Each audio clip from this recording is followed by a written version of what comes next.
नमस्कार। आज हम एक बहुत ही ज़रूरी विषय पर बात करने वाले हैं, सामुदायिक नेत्र विज्ञान यानी कम्युनिटी ऑप्थेल्मोलॉजी। हमारे पास इससे जुड़ा एक काफ़ी कह सकते हैं विस्तृत चैप्टर है और हम उसमें से काम की बातें निकालकर समझने की कोशिश करेंगे आज। तो आज का मिशन ये समझना है कि ये सामुदायिक नेत्र विज्ञान आखिर है क्या भला। दुनिया में और खासकर भारत में कितने लोग देख नहीं पाते और क्यों? और सबसे जरूरी, इस चुनौती से निपटने के लिए क्या कोशिशें हुई हैं, क्या हो रहा है? यकीन मानिए, ये सिर्फ डॉक्टरों का मामला नहीं है, हम सबका है। तो चलिए शुरू करते हैं ये जरूरी गहन चर्चा। बिल्कुल सही कहा आपने। सामुदायिक नेत्र विज्ञान, जैसा आपने कहा, सिर्फ आंखों के इलाज तक सीमित नहीं है। ये एक पूरा सिस्टम है। इसमें पब्लिक हेल्थ के तरीके हैं, दूसरी मेडिकल और नॉन मेडिकल संस्थाओं का साथ है, और सबसे बढ़कर समाज की, मतलब कम्युनिटी की भागीदारी। अच्छा। इसका मकसद है समाज के स्तर पर आंखों की सेहत को बेहतर बनाना, अंधेपन को रोकना। जैसे एक बड़ा लक्ष्य था ना, विजन 2020, देखने का अधिकार, उस तक पहुंचने के लिए ये सब जरूरी है। हाँ, विजन 2020 सुना इसके बारे में। अच्छा, सबसे पहले तो ये जानना दिलचस्प है कि अंधापन यानी ब्लाइंडनेस की कोई एक पक्की परिभाषा ही नहीं है। मैंने कहीं पढ़ा था कि WHO ने कभी पता नहीं कितनी 65 परिभाषाएं गिनाई थी। हाँ, बिल्कुल, बहुत सारी परिभाषाएं थी। तो इसे ठीक से परिभाषित करना इतना जरूरी क्यों है भाई? देखिए, ये इसलिए जरूरी है ताकि दुनिया भर के आंकड़ों की तुलना की जा सके। तभी तो समझेंगे कि कहाँ कितनी बड़ी समस्या है, कहाँ ज्यादा ध्यान देना है। इसलिए WHO ने 1972 में एक मानक परिभाषा दी, स्टैंडर्डाइज करने के लिए। अच्छा, क्या थी वो परिभाषा आसान शब्दों में? आसान शब्दों में कहें तो, अगर कोई व्यक्ति अपनी बेहतर आंख से भी मोटे तौर पे 3 मीटर यानी करीब 10 फीट की दूरी से उंगलियां नहीं गिन सकता दिन की रोशनी में, तो उसे नेत्रहीन माना जाएगा। 3 मीटर से उंगलियां ना गिन पाना, ठीक है। हाँ, बाद में इसमें एक और चीज जोड़ी गई, विजुअल फील्ड, मतलब देखने का दायरा। अगर वो बहुत सिकुड़ गया है 10 डिग्री से भी कम, तो वो भी अंधापन ही माना जाता है। और हमारे देश में राष्ट्रीय अंधता निवारण कार्यक्रम NPCB, उनकी परिभाषा कुछ अलग है। हाँ, थोड़ी अलग है। भारत की परिस्थितियों के हिसाब से वो 26/6 विजन या 20 डिग्री से कम विजुअल फील्ड को मानते हैं। और इसके अलावा, जैसे आपने कहा, आर्थिक अंधापन, सामाजिक, कानूनी, ये सब कैटेगरीज भी हैं, पर वो अलग संदर्भों में इस्तेमाल होती हैं। WHO ने नजर की कमजोरी को भी, मतलब विजुअल इंपेयरमेंट को भी, अलग अलग श्रेणियों में बांटा है, 0 से 5 तक। अच्छा। हाँ, इसमें श्रेणी 1 और 2 को कम दृष्टि या लो विजन कहते हैं, मतलब थोड़ी नजर बची है, और 3, 4, 5 को अंधरापन माना जाता है। ये बांटना मदद करता है ये तय करने में कि किसको किस तरह की मदद चाहिए। सही बात है, किसी को शायद सिर्फ चश्मे से काम चल जाए, किसी को ज्यादा मदद की जरूरत हो। बिल्कुल। और एक बहुत जरूरी कॉन्सेप्ट है जिसकी बात आपने शुरू में की, निवारणीय अंधापन, अवॉइडेबल ब्लाइंडनेस। हाँ, ये मुझे बहुत महत्वपूर्ण लगा। वो अंधापन जिसे रोका जा सकता है या जिसका इलाज मुमकिन है। एग्जैक्टली। जैसे विटामिन ए की कमी है या ट्रिकोमा जैसा इन्फेक्शन है, इन्हें रोका जा सकता है। और मोतियाबिंद, उसका तो ऑपरेशन होता है, रोशनी लौट सकती है। ये जानना बहुत उम्मीद देता है, क्योंकि इसका मतलब है कि बहुत कुछ किया जा सकता है। बिल्कुल। और आंकड़े भी यही कहते हैं। दुनिया में करीब, आप अंदाजा लगाइए, 85% दृष्टि हानि ऐसी है जिसे या तो रोका जा सकता था या जिसका इलाज हो सकता है। 85%? ये तो बहुत बहुत बड़ा आंकड़ा है। जी हाँ, बहुत बड़ा। तो फिर दुनिया भर में ये समस्या कितनी बड़ी है, आंकड़ों की बात करें तो? आंकड़े वाकई चौंकाने वाले हैं।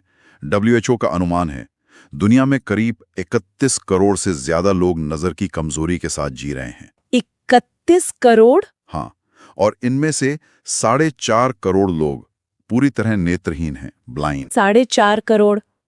और इसमें वो लोग भी शामिल हैं जिनका रिफ्रैक्टिव एरर ठीक नहीं हुआ, मतलब चश्मे का नंबर। हाँ, करीब 80 लाख उसमें वो हैं, और बाकी 3.7 करोड़ आंखों की बीमारियों की वजह से। और ये जानकर और भी हैरानी होती है कि दुनिया के 90% नेत्रहीन लोग विकासशील देशों में रहते हैं। बिल्कुल, ये असमानता बहुत साफ है। मतलब भारत, अफ्रीका, चीन, इन देशों में बोझ कहीं ज्यादा है। हाँ, भारत में ही करीब 90 लाख लोग नेत्रहीन हैं, दुनिया का 5वां हिस्सा। अफ्रीका में 70 लाख, चीन में 60 लाख। आधे से ज्यादा तो इन्हीं 3 क्षेत्रों में है। और ज्यादातर बुजुर्ग हैं, और महिलाओं में ये समस्या पुरुषों से ज्यादा है। जी, ज्यादातर 50 साल से ऊपर के हैं, और महिलाओं में ये अनुपात पुरुषों के मुकाबले 1.5 से 2 गुना तक ज्यादा पाया गया है। हर मिनट एक बच्चा अंधा हो रहा है। ये आंकड़े तो डराते हैं। हाँ, ये स्थिति की गंभीरता दिखाते हैं। और वो जो आरबीबी की बात की थी ना, रीजनल बर्डन ऑफ ब्लाइंडनेस, हाँ। वो अनुपात दिखाता है कि उप सहारा अफ्रीका, भारत, एशिया के कुछ और हिस्सों में बोझ वैश्विक औसत से कहीं ज्यादा है। मतलब यहाँ प्राथमिकता देने की जरूरत है। भारत की बात करें, 90 लाख नेत्रहीन बहुत बड़ी संख्या है। लेकिन आपने कहा कि कुछ सुधार भी हुआ है, दर कम हुई है। हाँ, ये अच्छी खबर है। पिछले 40 सालों में जो सर्वे हुए हैं वो दिखाते हैं कि भारत में अंधेपन की व्यापकता दर, प्रेवलेंस रेट, कम हुई है। 1970 में ये करीब 1.4% थी, जो 2006-07 के सर्वे में 1% तक आ गई। चलिए, ये तो राहत की बात है। मतलब कोशिशें कुछ रंग ला रही हैं। ला रही हैं, लेकिन चुनौतियां भी कम नहीं है। भारत में बहुत सारी बाधाएं हैं। जैसे आंखों की सर्जन ज्यादातर शहरों में है, गांव में उनकी बहुत कमी है। जितने हेल्थ वर्कर चाहिए, पैरामेडिकल स्टाफ, वो भी पूरे नहीं है। उनका सही इस्तेमाल भी नहीं हो पाता। कई बार इलाज की क्वालिटी वो भी हर जगह एक जैसी नहीं है। कहीं बहुत अच्छी, कहीं बिल्कुल नहीं। कवरेज कम है, बहुत लोग इलाज तक पहुंच ही नहीं पाते। और एक अजीब बात है कि मोतियाबिंद पर इतना ज्यादा फोकस रहा है कि बाकी चीजें जैसे ग्लूकोमा, डायबिटिक रेटिनोपैथी, हाँ। वो कहीं पीछे छूट जाती हैं। जागरूकता की कमी तो है ही, और ऊपर से वो नीम हकीम, घरेलू इलाज, इनसे भी लोग अपनी आंखें खराब कर लेते हैं। मानव निर्मित अंधापन कह सकते हैं इसे। हाँ, ये तो बहुत होता है। तो इन सब चुनौतियों के बीच दुनिया भर में अंधेपन के सबसे बड़े कारण क्या है? लिस्ट में टॉप पर कौन है? दुनिया भर में नंबर 1 कारण है मोतियाबिंद, कैटरैक्ट। करीब 39% मामले, मतलब 1.76 करोड़ लोग। ये वो है जिसमें आंख का लेंस धुंधला हो जाता है ना। हाँ हाँ, सफेद मोतिया जिसे कहते हैं। जी। उसके बाद आता है ग्लूकोमा, यानी काला मोतिया, करीब 10%। फिर कॉर्निया का खराब होना, जिसमें ट्रैकोमा भी शामिल है, करीब 3%। उम्र के साथ होने वाली आंखों की कमजोरी, ARMD, 7%। डायबिटीज से आंखों पर असर, डायबिटिक रेटिनोपैथी, 4%। बचपन का अंधापन, जिसमें विटामिन ए की कमी, ज़ीरोफ्थल्मिया भी है, वो 3%। और एक इन्फेक्शन है ऑन्कोसेरासियसिस, वो भी करीब 0.7%। उम्र से जुड़ी समस्या ज्यादा है।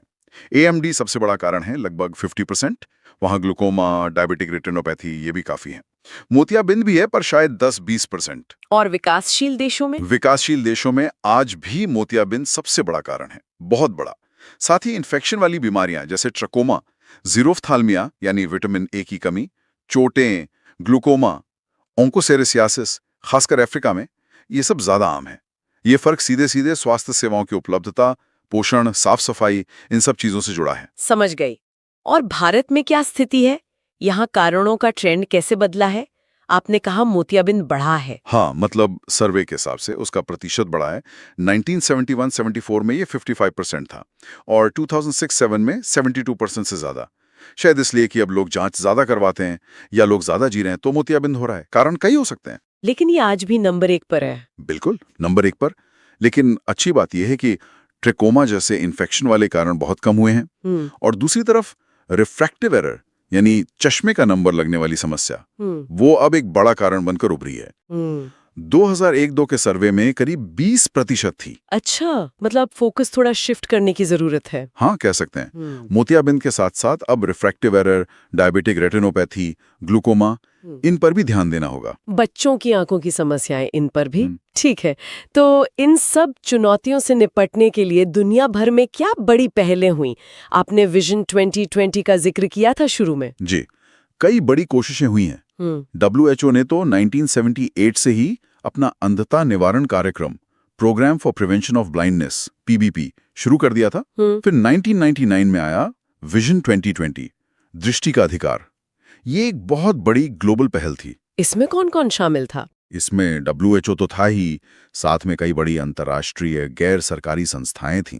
IAPB, international agency for the prevention of blindness, CBM, Helen Keller International, Orbis, Sight Savers, बहुत सारे संगठन साथ आए थे। और इसका मुख्य लक्ष्य क्या था विजन 2020 का? लक्ष्य बहुत सीधा और महत्वाकांक्षी था। साल 2020 तक दुनिया से निवारणीय अंधेपन को खत्म करना। वो अंधापन जिसे रोका जा सकता है या जिसका इलाज हो सकता है। 2020 तक? ये तो बहुत बड़ा लक्ष्य था। हाँ, बड़ा था। इसके लिए एक पूरी रणनीति बनाई गई थी। 5-5 साल के 4 फेज में इसे लागू करने की योजना थी। क्या थी वो रणनीति? किन चीजों पर फोकस था? रणनीति के कई हिस्से थे। एक तो बीमारियों की रोकथाम और उनका नियंत्रण। दूसरा, मानव संसाधन विकास, मतलब डॉक्टर, नर्स, तकनीशियन, इनकी ट्रेनिंग। तीसरा, जो मौजूदा इंफ्रास्ट्रक्चर है, अस्पताल, क्लिनिक, उनको मजबूत करना। चौथा, सही और सस्ती टेक्नोलॉजी का इस्तेमाल। और पांचवां, इन सब के लिए पैसा जुटाना, रिसोर्स मोबिलाइजेशन। और किन बीमारियों पर खास ध्यान दिया गया? हाँ, 5 स्थितियों पर तुरंत ध्यान देने की बात हुई थी। मोतियाबिंद, बचपन का अंधापन, ट्रकोमा, रिफ्रैक्टिव एरर और कम दृष्टि, और ऑन्कोसिरियासिस। इन्हें ही क्यों चुना गया? इन्हें इसलिए चुना गया क्योंकि इनसे सबसे ज्यादा लोग प्रभावित थे और इनका इलाज या रोकथाम संभव था और सापेक्ष रूप से सस्ता भी था। मतलब इन पर काम करने से सबसे ज्यादा असर दिख सकता था। अच्छा, तो जैसे ट्रिकोमा के लिए आपने सेफ रणनीति बताई थी, SAFE। हाँ, बिल्कुल, सेफ रणनीति। एस से सर्जरी, पलकों की ट्राइकियासिस के लिए। ए से एंटीबायोटिक्स, इन्फेक्शन खत्म करने के लिए। एफ से फेशियल क्लीनलीनेस, चेहरे की सफाई। और ई से एनवायरमेंटल चेंज, साफ पानी, सफाई। ये बहुत सफल रही है। और मोतियाबिंद के लिए क्या लक्ष्य था? मोतियाबिंद के लिए लक्ष्य था कि ऑपरेशन की संख्या बढ़ाई जाए। एक टर्म है CSR, कैटरैक्ट सर्जिकल रेट, यानी प्रति 10 लाख आबादी पर साल में कितने ऑपरेशन हो रहे हैं। इसे 2000 के लेवल यानी लगभग 2000 से बढ़ाकर 2020 तक 4000 तक ले जाने का लक्ष्य था। और जोर इस पर था कि ऑपरेशन अच्छी क्वालिटी के हों, सस्ते हों और लोगों की पहुंच में हों। बचपन के अंधेपन के लिए? उसके लिए कई चीजें थी। प्राथमिक स्वास्थ्य देखभाल में आंखों की जांच को शामिल करना, टीकाकरण जैसे खसरे का, विटामिन ए सप्लीमेंट देना, समय से पहले जन्मे बच्चों में ऑक्सीजन की निगरानी ताकि आरोपी ना हो, हानिकारक पारंपरिक इलाज रोकना, स्कूलों में बच्चों की आंखों की जांच, और जिन बच्चों को मोतियाबिंद या आरोपी जैसी समस्याएं हैं उनका इलाज करना। और रिफ्रैक्टिव एरर के लिए, यानी चश्मे के नंबर वाली समस्या? उसके लिए जागरूकता बढ़ाना, स्कूलों में और समुदाय में स्क्रीनिंग करना, जांच की सुविधाएं बढ़ाना, सस्ते और अच्छे चश्मे उपलब्ध कराना, और जिन्हें कम दृष्टि है उनके लिए लो विजन सेवाएं शुरू करना। ठीक है। और एक VFTF का भी जिक्र था पहले, वो विजन 2020 से कैसे जुड़ा था? VFTF यानी विजन फॉर द फ्यूचर। ये international council of ophthalmology ICO की पहल थी। ये विजन 2020 के समानांतर चल रही थी और उसे सपोर्ट कर रही थी। इसका फोकस ज्यादातर नेत्र विज्ञान की ट्रेनिंग को बेहतर बनाने, इलाज के लिए गाइडलाइन बनाने, नए कोर्स बनाने और फैलाने, विजन 2020 की वकालत करने और दुनिया भर की नेत्र विज्ञान समितियों को मजबूत करने पर था। मतलब ये थोड़ा प्रोफेशनल डेवलपमेंट पर ज्यादा केंद्रित थी। समझ गई। तो ये तो हुई दुनिया भर की कोशिशें। अब आते हैं भारत पर। आपने बताया था कि भारत ने इस मामले में बहुत पहले ही कदम उठा लिए थे। बिल्कुल, भारत दुनिया का पहला देश था जिसने 1976 में ही राष्ट्रीय अंधता निवारण कार्यक्रम national programme for control of blindness NPCB शुरू कर दिया था। ये बहुत बड़ी बात थी उस समय। हाँ, 1976 में। बिल्कुल। इसका शुरुआती लक्ष्य क्या था? शुरुआती लक्ष्य था देश में अंधेपन की व्यापकता दर को 1.38% जो 70 में थी से घटाकर 0.3% तक लाना साल 2000 तक। बाद में 1982 में इसे प्रधानमंत्री के 20 सूत्री कार्यक्रम में शामिल किया गया, जिससे इसे और महत्व मिला। फिर 1994 से 2001 तक वर्ल्ड बैंक की मदद से एक बड़ी मोतियाबिंद अंधापन नियंत्रण परियोजना चली जो 7 राज्यों पर केंद्रित थी। और 2001 में भारत ने भी विजन 2020 के लक्ष्यों और रणनीतियों को अपना लिया। तो आज की तारीख में NPCB के मुख्य उद्देश्य क्या है? क्या वो विजन 2020 वाले ही हैं? हाँ, काफी हद तक वही हैं भारत के संदर्भ में। जैसे अंधेपन के बैकलॉग को कम करना, मतलब जो लोग पहले से नेत्रहीन हैं उनका इलाज करना, आंखों की देखभाल की सुविधाओं को मजबूत और व्यापक बनाना प्राइमरी, सेकेंडरी, टर्शरी लेवल पर, मानव संसाधन विकसित करना, डॉक्टर, पैरामेडिकल स्टाफ वगैरह, इलाज की क्वालिटी सुधारना, स्वयंसेवी संस्थाओं और प्राइवेट डॉक्टरों की भागीदारी सुनिश्चित करना, लोगों में जागरूकता बढ़ाना और एक अच्छा रेफरल और कोऑर्डिनेशन सिस्टम बनाना। ये कार्यक्रम काम कैसे करता है? मतलब जमीन पर इसका स्ट्रक्चर क्या है, कौन जिम्मेदार है? ये मूल रूप से 3 स्तरों पर काम करता है।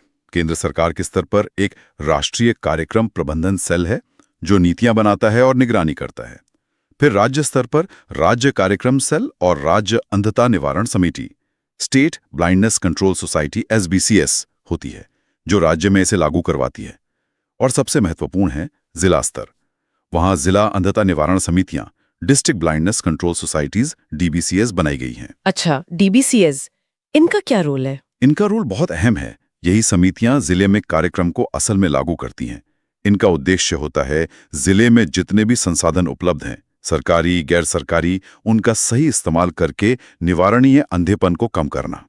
इसके अध्यक्ष जिलाधिकारी DM होते हैं और इसमें स्वास्थ्य विभाग के अधिकारियों के अलावा NGO, लायंस क्लब जैसे स्थानीय समूहों के प्रतिनिधि भी होते हैं। अब तक 600 से ज्यादा जिलों में ये बन चुकी हैं। ये तो बहुत अच्छा मॉडल लगता है, जिसमें स्थानीय भागीदारी भी है। जी हाँ। और NPCB का जो एक्शन प्लान है, उसमें मुख्य रूप से नेत्र देखभाल सेवाओं का विस्तार करना है। मतलब प्राइमरी लेवल पर विजन सेंटर, फिर सेकेंडरी लेवल जहां ऑपरेशन हो सकें, और टर्शरी लेवल के बड़े अस्पताल। एक स्थायी ढांचा बनाना और साथ ही नेत्र स्वास्थ्य शिक्षा को तेज करना। लोगों को बताना कि आंखों का ध्यान कैसे रखें, कब डॉक्टर को दिखाएं। अब ये पूरा कार्यक्रम राष्ट्रीय स्वास्थ्य मिशन NHM का हिस्सा बन गया है, जिससे इसे और फंड और मजबूती मिली है। भारत के लिए विजन 2020 की जो रणनीति बनी, उसमें क्या खास बातें थीं? उसमें 4 मुख्य क्षेत्रों पर जोर था। पहला था वकालत को मजबूत करना, स्ट्रेंथनिंग एडवोकेसी। मतलब राष्ट्रीय और राज्य स्तर पर मीडिया अभियान चलाना, डॉक्टरों के संगठनों जैसे AIOS, IMA, नेत्र बैंक एसोसिएशन EBI को शामिल करना। जिला स्तर पर DBCS को मजबूत करना, NGO और स्थानीय नेताओं को जोड़ना, नेत्रदान के लिए जागरूकता फैलाना, एक तरह से माहौल बनाना। ठीक है। दूसरा था रोग भार में कमी, डिजीज बर्डन रिडक्शन। इसमें कुछ खास बीमारियों पर फोकस किया गया। मोतियाबिंद, बचपन का अंधापन, रिफ्रैक्टिव एरर और कम दृष्टि, कॉर्नियल अंधापन, पुतली का अंधापन, डायबिटिक रेटिनोपैथी, ग्लूकोमा और ट्रकोमा कुछ खास इलाकों में। इसमें मोतियाबिंद के लिए क्या लक्ष्य थे? आपने पहले CSR 4000 बताया था, वैश्विक लक्ष्य। भारत का क्या था? भारत का लक्ष्य और भी ज्यादा था।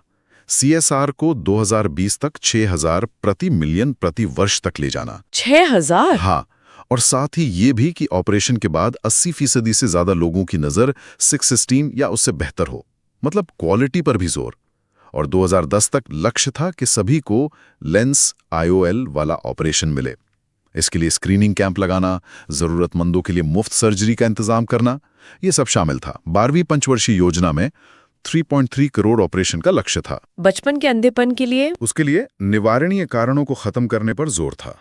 बच्चों की आंखों की जांच का एक शेड्यूल बनाना, जीरोफ्थैल्मिया, ट्रैकोमा, ROP जैसी चीजों की रोकथाम करना, और इलाज योग्य कारणों का प्रबंधन।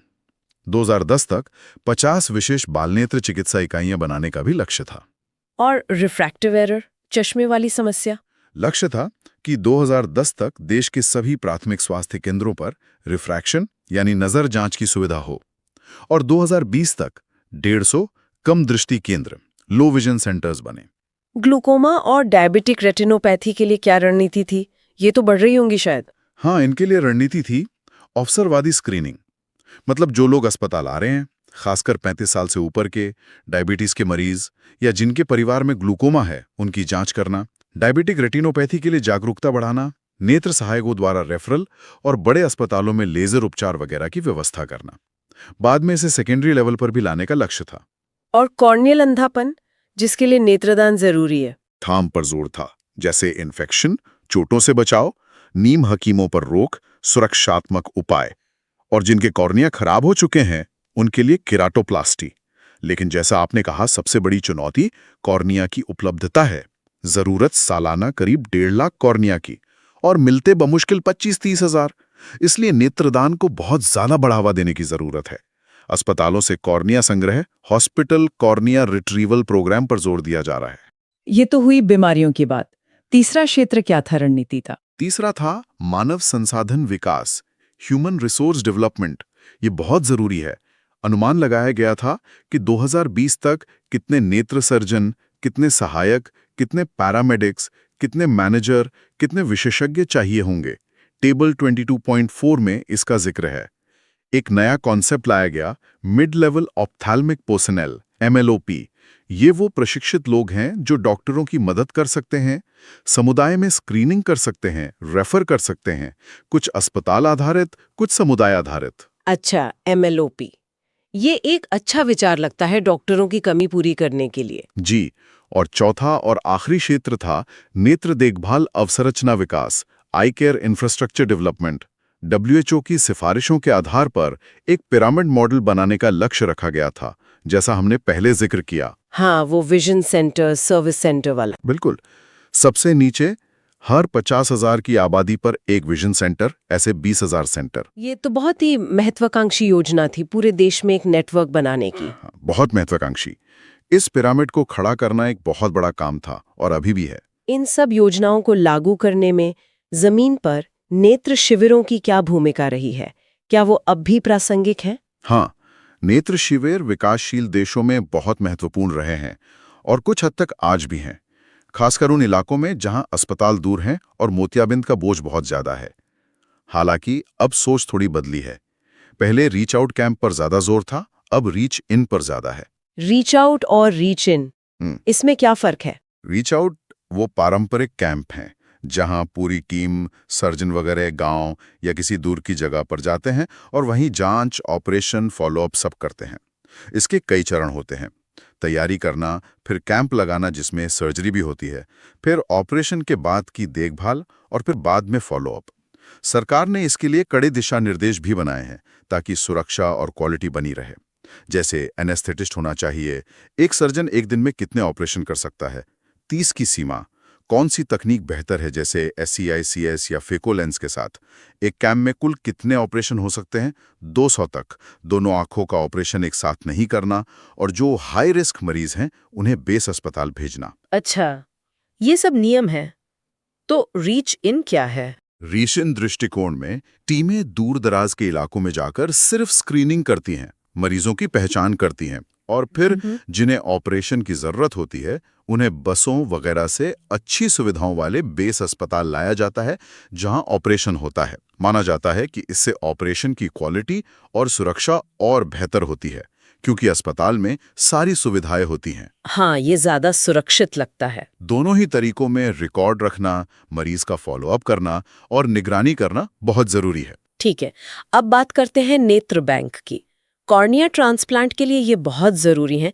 ये असल में क्या काम करते हैं? नेत्र बैंक, जैसा नाम से पता चलता है, एक संगठन है जो मृत्यु के बाद दान में मिली आंखों से कॉर्निया को इकट्ठा करता है, फिर उसे प्रोसेस करता है, स्टोर करता है और फिर जिन अस्पतालों में कॉर्निया ट्रांसप्लांट होना है वहां जरूरत के हिसाब से भेजता है। इसके अलावा ये नेत्रदान को बढ़ावा देने का काम भी करते हैं, लोगों को जागरूक करते हैं, डोनर्स का रजिस्ट्रेशन करते हैं, रिसर्च के लिए भी टिश्यू देते हैं। इसके लिए तो खास तरह के लोग चाहिए होते होंगे। हाँ बिल्कुल। एक प्रभारी नेत्र रोग विशेषज्ञ होता है, प्रशिक्षित तकनीशियन होते हैं जो कॉर्निया निकालने और संरक्षित करने का काम करते हैं, क्लर्क होते हैं रिकॉर्ड रखने के लिए, मेडिकल सोशल वर्कर होते हैं डोनर परिवारों से बात करने और काउंसलिंग के लिए, और ड्राइवर होते हैं जल्दी से आंखें लाने ले जाने के लिए।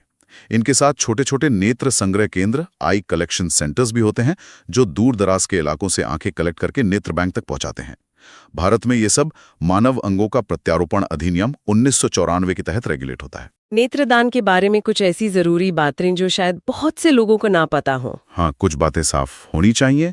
पहली, लगभग कोई भी व्यक्ति किसी भी उम्र का मृत्यु के बाद अपनी आंखें दान करने का संकल्प ले सकता है। कुछ खास इन्फेक्शन या बीमारियां हो तो शायद न ले पाएं, पर ज्यादातर लोग कर सकते हैं। दूसरी, आंखें मृत्यु के 6 घंटे के भीतर निकाल लेनी चाहिए, इसलिए जरूरी है कि मृत्यु के तुरंत बाद नेत्र बैंक को सूचित किया जाए। तीसरे, एक व्यक्ति का दान 2 नेत्रहीन लोगों को रोशनी दे सकता है। चौथी, दान की गई आंखें कभी खरीदी या बेची नहीं जाती, ये पूरी तरह एक निस्वार्थ दान है। और पांचवी, जिंदा व्यक्ति से आंखें नहीं निकाली जा सकती, ये केवल मृत्यु के बाद ही संभव है। ये जानकारी बहुत जरूरी है, शायद इससे कुछ भ्रांतियां दूर होंगी। उम्मीद तो यही है। हमने रोकथाम की बात की, इलाज की बात की, नेत्रदान की बात की, लेकिन जो लोग किसी वजह से देख नहीं पाते या जिनकी रोशनी बहुत कम है, उनके पुनर्वास, रिहैबिलिटेशन के बारे में क्या? ये कितना जरूरी है? ये उतना ही जरूरी है जितना रोकथाम और इलाज, शायद उससे भी ज्यादा, क्योंकि ये सीधे व्यक्ति के जीवन की गुणवत्ता से जुड़ा है। पुनर्वास का मतलब है नेत्रहीन व्यक्ति को इस तरह से सक्षम बनाना कि वो समाज में एक सम्मानजनक, आत्मनिर्भर और सार्थक जीवन जी सकें। इसके क्या पहलू होते हैं? इसके कई हिस्से हैं। पहला है चिकित्सा पुनर्वास, मेडिकल रिहैबिलिटेशन। अगर किसी की थोड़ी बहुत नज़र बची है, जिसे लो विजन कहते हैं, तो उसे खास तरह के चश्मों, मैग्नीफायर या टेलीस्कोप जैसे उपकरणों, लो विजन एड्स LVA से बेहतर बनाने की कोशिश की जाती है। अच्छा, और दूसरा है प्रशिक्षण और मनोसामाजिक पुनर्वास, training and psycho social rehabilitation. इसमें उन्हें मोबिलिटी ट्रेनिंग दी जाती है, यानी सफेद छड़ी की मदद से चलना फिरना सिखाना, दैनिक जीवन के काम, activities of daily living ADL सिखाना, जैसे नहाना, कपड़े पहनना, खाना बनाना, पैसे पहचानना, और सबसे जरूरी उनका आत्मविश्वास बढ़ाना, उन्हें मानसिक रूप से मजबूत बनाना। तीसरा है शैक्षिक पुनर्वास, एजुकेशनल रिहैबिलिटेशन। बच्चों के लिए ब्रेल लिपि सिखाना, विशेष स्कूल जहां वो पढ़ सकें। अब तो ऑडियो बुक्स, कंप्यूटर सॉफ्टवेयर भी आ गए हैं। और चौथा पहलू? चौथा है व्यावसायिक पुनर्वास, यानी उन्हें कोई ऐसा हुनर सिखाना जिससे वो रोजी रोटी कमा सकें, आत्मनिर्भर बन सकें। पारंपरिक रूप से जैसे कुर्सी बुनना, मोमबत्ती बनाना, बुक बाइंडिंग सिखाया जाता था। अब नए जमाने के काम भी हैं, जैसे टेलीफोन ऑपरेटिंग, कंप्यूटर चलाना, कुछ खास तरह की फैक्ट्री का काम। मकसद यही है कि वो किसी पर बोझ ना बने और समाज का एक उत्पादक हिस्सा बनकर जिए। ये चारों पहलू बहुत महत्वपूर्ण है। सिर्फ रोशनी देना ही काफी नहीं, उन्हें जीवन देना भी जरूरी है। बिल्कुल। तो आज की इस पूरे लंबी और काफी विस्तृत चर्चा को अगर हम समेटें, तो सामुदायिक नेत्र विज्ञान, जैसा आपने शुरू में कहा, ये सिर्फ आंखों का इलाज नहीं है। ये एक पूरी व्यवस्था है जिसमें रोकथाम, इलाज, पुनर्वास और समाज की भागीदारी, ये सब कुछ शामिल है। सही कहा। हमने देखा कि अंधापन एक बहुत बड़ी वैश्विक और खासकर भारतीय समस्या है।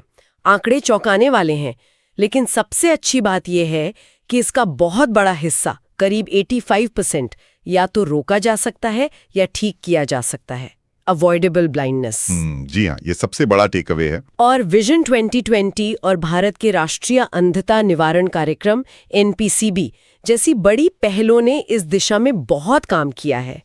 चाहे वो खास बीमारियों से लड़ना हो, अस्पताल और विजन सेंटर का नेटवर्क बनाना हो, डॉक्टर और MLOP जैसे लोगों को ट्रेनिंग देना हो, या फिर आम लोगों में जागरूकता फैलानी हो। तो इन सब का निचोड़ क्या है, बड़ा संदेश क्या है? अगर हम इसे बड़ी तस्वीर से जोड़ें, तो मूल संदेश यही है कि देखने का अधिकार, द राइट टू साइट, एक बुनियादी मानवाधिकार है और हमें 3 चीजें सुनिश्चित करनी होंगी। पहला, कोई भी नागरिक ऐसे कारणों से अनावश्यक रूप से अंधा ना हो जिन्हें रोका जा सकता था। दूसरा, जिन लोगों का अंधापन इलाज योग्य है, उन्हें सर्वोत्तम संभव दृष्टि बहाल करने के लिए हर संभव रास्ता अपनाया जाए। और तीसरा, जिन नेत्रहीनों का इलाज संभव नहीं है, उन्हें व्यापक पुनर्वास मिले ताकि वो एक सार्थक, सम्मानित और आत्मनिर्भर जीवन जी सकें। बहुत खूब कहा आपने। ये तीनों बातें बहुत जरूरी हैं। और जाते जाते, जैसा हम अक्सर करते हैं, सोचने के लिए एक सवाल छोड़ जाते हैं श्रोताओं के लिए। विजन 2020 का लक्ष्य साल 2020 था। अब हम उससे आगे आ चुके हैं। भारत में आबादी बूढ़ी हो रही है, जिससे उम्र से जुड़ी आंखों की समस्याएं जैसे AMRD, ग्लूकोमा, डायबिटिक रेटिनोपैथी और बढ़ेंगी। नई टेक्नोलॉजीज जैसे टेलीमेडिसिन, आर्टिफिशियल इंटेलिजेंस आ रही हैं।